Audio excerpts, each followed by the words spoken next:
Good morning. Good morning, Dare to Imagine. I like that, Dare to Imagine. Right now, this Brooklyn girl is imagining that she is a member of your church on a daily. Your pastor talked about you being a loving community.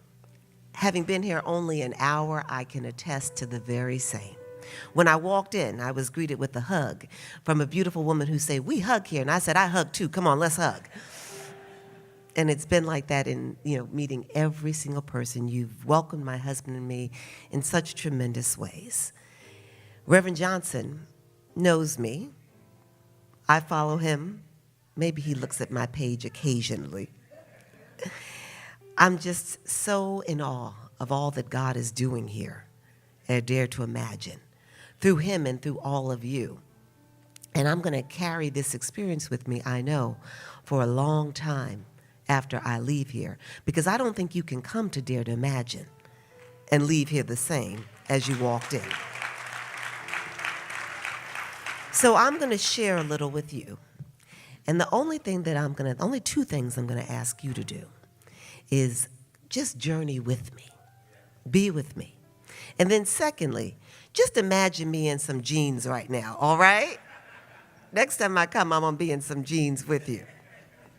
So Reverend Johnson said it's preaching hour. The lawyer in me has to render a qualification, a disqualifier. I say I'm not a preacher. But I do tell people that I am the daughter, the granddaughter, and the great-granddaughter of Baptist preachers.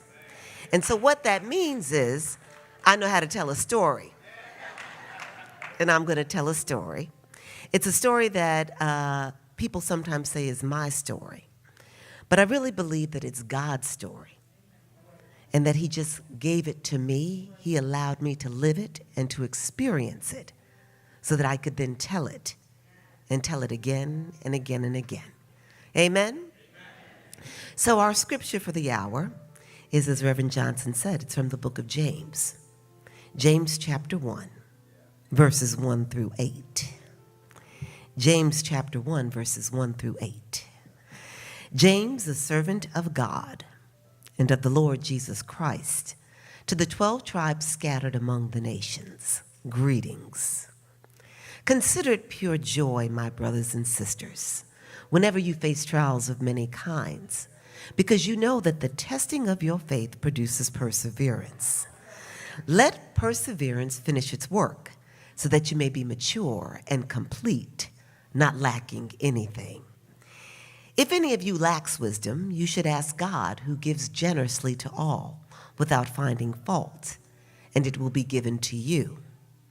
But when you ask, you must believe and not doubt, because the one who doubts is like a wave of the sea, blown and tossed by the wind. That person should not expect to receive anything from the Lord. Such a person is double-minded and unstable in all they do. Reverend Johnson talked about challenges for a minute while he was up here. Anybody who's living is going to experience some challenges. My daddy used to preach that everybody goes through storms. You're either in a storm, coming out of one, or about to go through one. So like you, like everybody else, I've had challenges, many challenges throughout my life. God has been with me at every turn. He's kept me and he's held me, but nonetheless, I've had challenges. Now, I have had a good life, a very good life. For my 50 years, I've been blessed with a loving family, my birth family, and then the family that I've been able to have with my husband. I've been blessed with wonderful children, 21 and 17, who, if you look, I don't dye my hair. They haven't given me too many grays. Not yet. It'll come, but not yet. And I've had a tremendous career. I went to law school about 27 years ago, a little better than 27, and went there not knowing what I wanted to do or be in life. I had an uncle who was a lawyer, and he said, go to law school, and while you're there, you'll figure it out. And while I was there, the Lord spoke to me, and he said, I want you to work on behalf of my vulnerable children. And so that's the life that I've known, the career that I've known, working to protect and save and serve God's most vulnerable children. And I've been blessed to be in high places and lower places doing that work, never questioning God because he brought me to it. He's given me this life, and I've been privileged to live this career life, working to save his most vulnerable children. So I've been doing this work, I'm still doing this work, but about 9.5 years ago, there was an interruption in my service. On a Friday morning in September of 2009, I woke up with a fever, a flu-like fever. That's what I thought it was. So I popped some Tylenol and said I'm going to press on through the day. It's just a flu-like fever. The fever persisted over the course of the day. I did my meetings, went to work and did all that comes with work, meetings, phone calls, and the like. And then at about 3 o'clock, I realized things weren't getting better, so I said, let me go on home and get in bed. And that's what I did. Came home, put on my pajamas, and I got in bed. Popped some more Tylenol. My mother was at my home, and she said, maybe you need to go to the doctor. And I said, I think I'm good. It's just a flu-like fever. Fever kept going throughout the night. I'd wake up soaking wet, literally taking off my pajamas and wringing them out, putting on another pair of pajamas. This happened on 3 occasions. Saturday morning came, no change. And now not just my mother, but my husband is telling me, I think we need to go to the doctor. So I acquiesce, I consent, and we go to the doctor, the emergency room. Anybody been to the emergency room on a Saturday? Well, we sat and we sat and we sat and we sat and we sat. And by the mid-afternoon, the doctors examined me. They looked me over, and they said I had a virus. They told me I had a run-of-the-mill virus. They told me to take some Advil and sleep it off. So that's what I did. Doctors told me to take some Advil and sleep it off. It was a virus. That's what I did. That was Saturday evening. Sunday came, no change. Monday came. Things did change. Not for the better, but for the worse. I woke up and I could not see. And that's when I realized this was not your flu-like fever. It was not your run-of-the-mill virus. It was something more. Called up my doctor. She said, come on in right away. I went in with my husband and my mom. The doctor took one look at me. She said, I can't do anything for you. You need to go right away via ambulance to the hospital. Ambulance came and got me, took me to the hospital.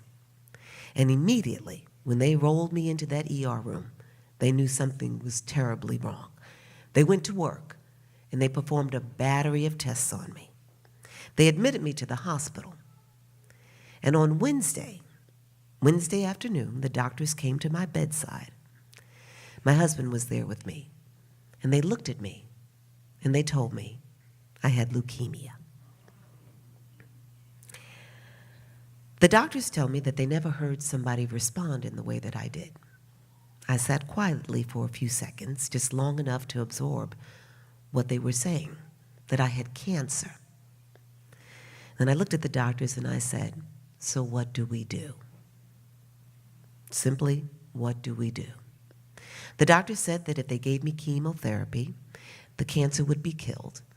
I might be out of commission for about 6 to 8 weeks, but that most people with leukemia, once they get this treatment, they're good to go.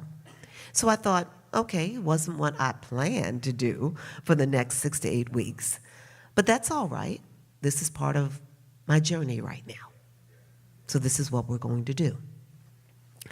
I don't remember much myself of what happened in the next 10 days, because as quickly as that disease hit my body and I became aware of it through that flu-like fever, my body began to shut down. The cancer, a blood cancer, began running through my body, and it entered my lungs, and my lungs shut down. The doctors had to intubate me. They had to put a tube down my throat to help me breathe. They began talking to my husband and telling him that things weren't looking good. Looks like that chemotherapy is not going to do it. In fact, it looks like she's going to die. By Friday, tube down my throat to help me breathe because I can't breathe on my own anymore. They've now put me in a coma. And they've put me on a bed of ice to try to keep the temperature down. But they're thinking I don't have long. In fact, they tell my husband 1 week from the day that I first began feeling ill that I'm going to die that weekend. They tell him I have a 99% chance of death.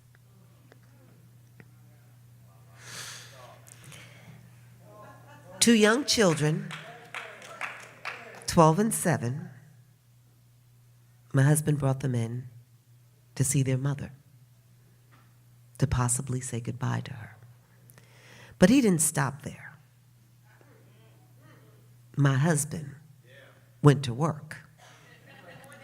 He started praying.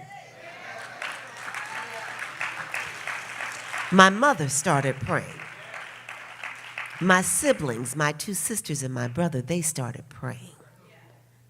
They reached out to our church, our pastor, and the people in our church began to pray. I'm told I'm in a coma then while this is all happening, so I don't know. So I'm told that they then start reaching one person after the next, one church community, one prayer partner after the next. And it just starts building and building and building. And the next thing we know, people across this nation are praying for Jennifer. And you know who else prayed? The doctors prayed. The Lord saw fit to put me in a hospital where the doctors pray. And we thank God that the doctors also read the Bible because they knew that faith without works is dead. They decided, let's give her some chemotherapy. We believe she's past that stage, but let's just try. Maybe we'll learn something. Maybe it will benefit the next person. So they give me chemotherapy. I don't have to tell you what happened because I'm standing here, right? But God, all God, nothing but God. God heard the prayers of his people. He saw that we were in need. And he went to work. And he worked through those doctors. And I survived cancer. So I survived that weekend. And when I came out of my coma, the doctors told my family to bring me current. I'd been out for 10 days. So they began telling me about the ordeal I'd been through and how people across the nation had been praying for me. My sister tells me that I looked at her and I said, this isn't about me. And she said, no, sweetheart, they came here, they've been here, they've been praying for you. And I said to her, no, this is bigger than me. Somehow I knew that if God was going to allow me to suffer, it was for a reason, a purpose bigger than me. And we quickly learned what that purpose was. I'd survived the battle with cancer, but the doctors told me that I was in a war. I'd won the first battle, but there were going to be several more. And they told me that because of the type of leukemia I had, acute myeloid leukemia with a broken chromosome, my blood and bone marrow system was damaged. They said that I likely would not survive the disease long term if I did not receive a bone marrow transplant. I needed a new bone marrow and blood making system. I needed somebody with a good system to give me a transplant, to donate some of theirs to me. So they tell me that I need somebody with similar genetic typing. They tell me I'm most likely to match with someone of the same race and ethnicity. Someone with similar genetic typing would likely be someone of the same race and ethnicity as me. I'm an African American, a proud African American. I was like, all right, my people got me. I'm good. I have 3 siblings, 2 sisters and 1 brother.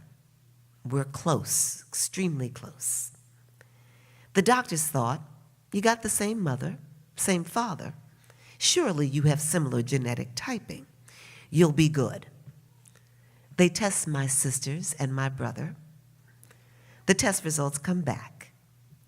And we learn that they match each other, but they don't match me. The people with whom I'm most likely to match do not match me. And that's when we started learning about the National Bone Marrow Registry, a registry where people come forward to be considered as a donor for someone in need of a transplant for blood cancer and other blood diseases. The doctors tell us that there are 8 million people in this registry. Surely there's going to be a match in that registry for me. Surely. Surely. We don't want me to just limp along. We need a transplant, right? Surely there's going to be a match in there for me. We want complete healing, not just to get by. In fact, my husband and I would pray for complete healing, not just for God to help me get along and make it another week or another month, but complete healing. And I keep saying that and emphasizing that because sometimes we Christians put limits on what God can do. We don't pray as though he can do it all. We prayed specifically for complete healing. So now we're learning about this registry. 8 million people. There's going to be a match in there for me. The doctors comb the registry. Up and down they go through that registry. And they come back and they tell us there's no match in that registry for me. 8 million people and not one match for me. And that's when we grow to understand more. 8 million people in the registry at the time, but not enough people of color. African, people of African descent, Latinos, Asians, not enough people of color in the registry. Additionally, because of the, I always clean this up, the great African diaspora. We know what I'm talking about, right? Because of slavery and how we were moved throughout this nation and interracial coupling that occurred during that time, not necessarily by choice. And in the years since, the African bloodline here in America is not as pure, which makes it all the more difficult if you need a transplant to find someone of similar genetic typing. So we're learning about this now. And we're beginning to see that if I'm going to survive this disease, according to what the doctors are telling me, we got to do some work. We need to raise awareness. We need to find me a donor. So we asked the doctors, should we do bone marrow drives? Where, you put a sign up and you say, save Jen Austen. She needs your help. And people learn, they hear about it on the radio, they see it on social media, and they show up at a center, a church, a school building, and they come and they test to see if they might have similar genetic typing. My husband asked the doctors, should we do drives? And they tell him, don't waste your time. Maybe you'll get 1 or 2 drives, maybe 100 people or so. Don't waste your time. I tell people that my husband loves me, but I thank God that he likes me. He wasn't going to let me die without trying. And so he organized bone marrow drives, not just in Brooklyn, not just in the 5 boroughs of New York City, the state, not just the Northeast. He began an effort that went out across the nation and actually a little beyond to help find me a donor, to help raise awareness in the African community about the importance of people learning about the registry and joining to help save another person of African descent, should there ever be a need. Can I tell you that literally in just 13 weeks, through this effort, more than 200 drives were held. More than 13,000 people were added to the registry. Largest number of African American people.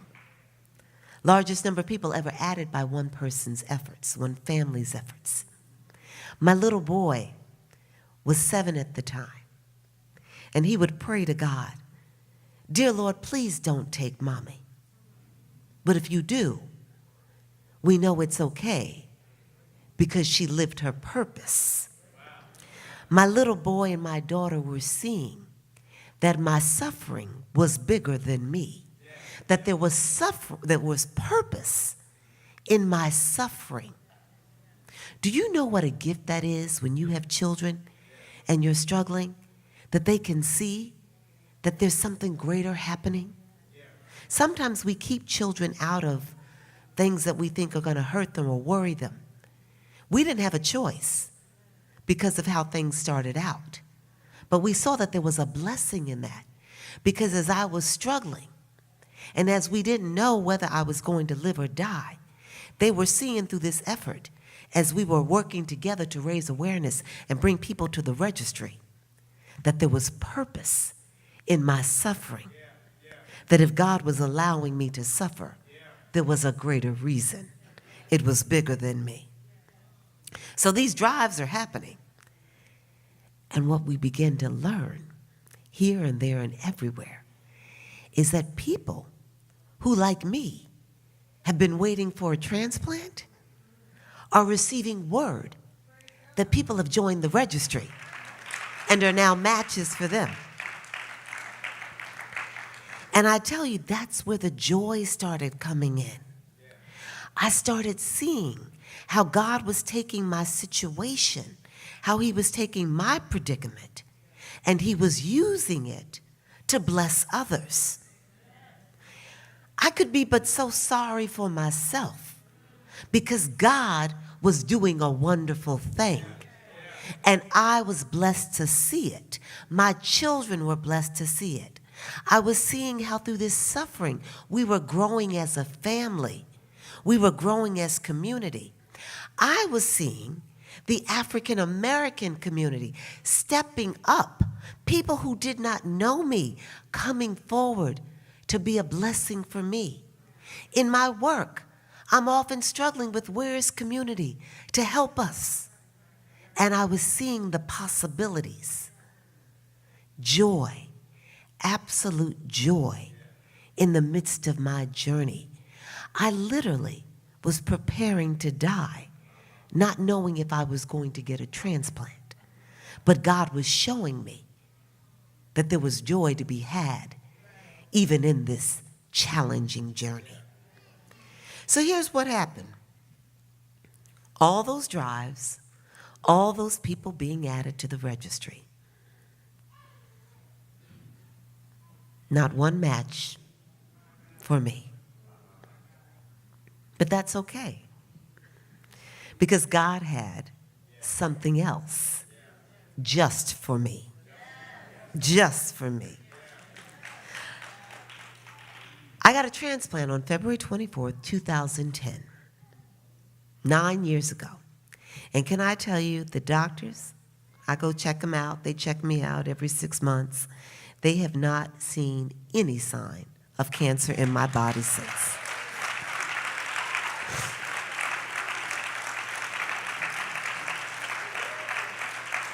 Consider it pure joy.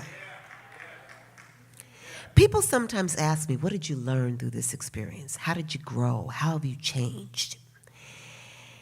And I tell people I learned so much, literally too much to tell it all, to stand in one session, one gathering and tell it all.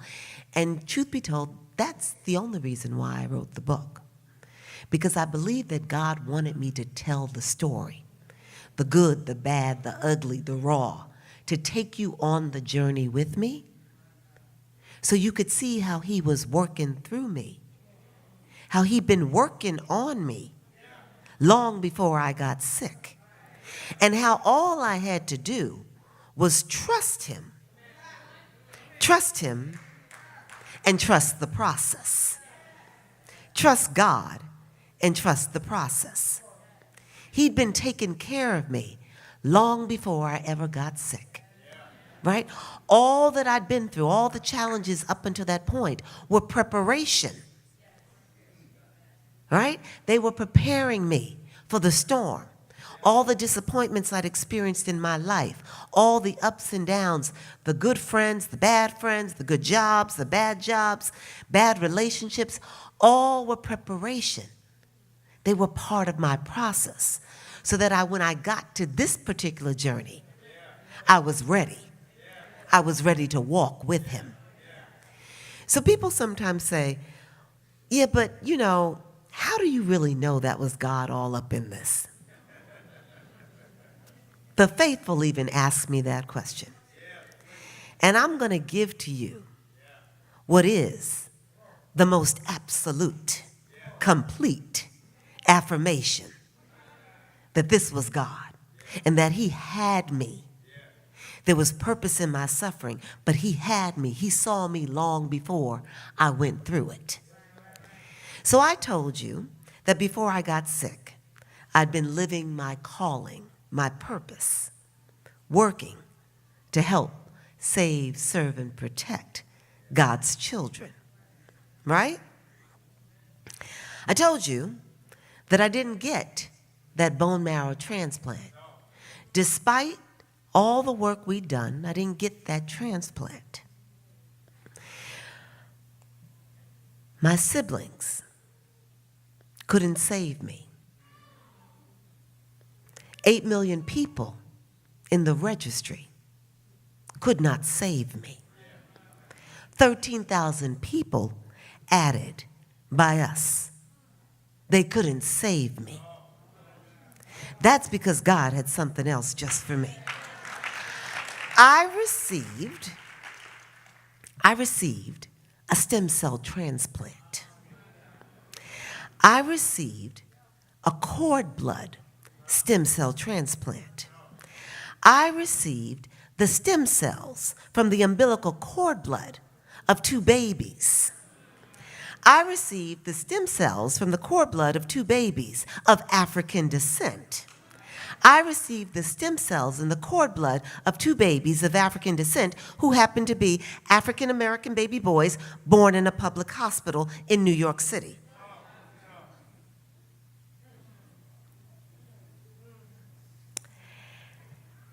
I'd been about the work of trying to help save God's most vulnerable children. And when I needed someone to save me,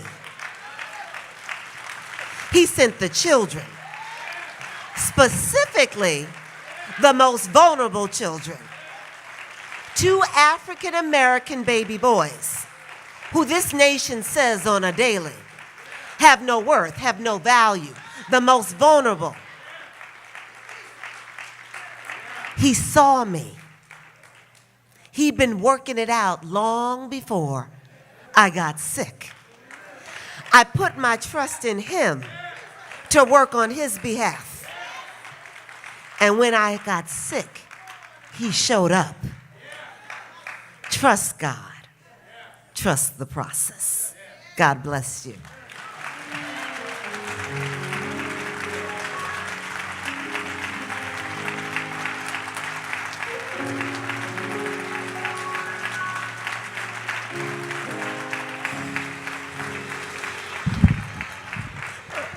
Come on, let's give God some praise today for this awesome word. As we remain on our feet, you see, I know that when we come to church, we come to church and we don't know how the Lord is going to move. And, it hit me after I got up here, really when I went back to my seat, that I needed to hear this message. And I need to hear it because my father, when he passed away, when I was at Morehouse, it greatly impacted me. I never shall forget it. And I was angry at God. How God? Because my father and I, we did not have the closest relationship. And the last couple of years, we started to get back together. And I was like, God, how could you do this? And what she said is that there's purpose in your suffering. Oh, my God. And so I don't know who is here today. I don't know who is here today. I don't know what it is that you've been suffering through. I don't know what it is that you've been dealing with. It may be leukemia, it may be a health issue, maybe a family issue.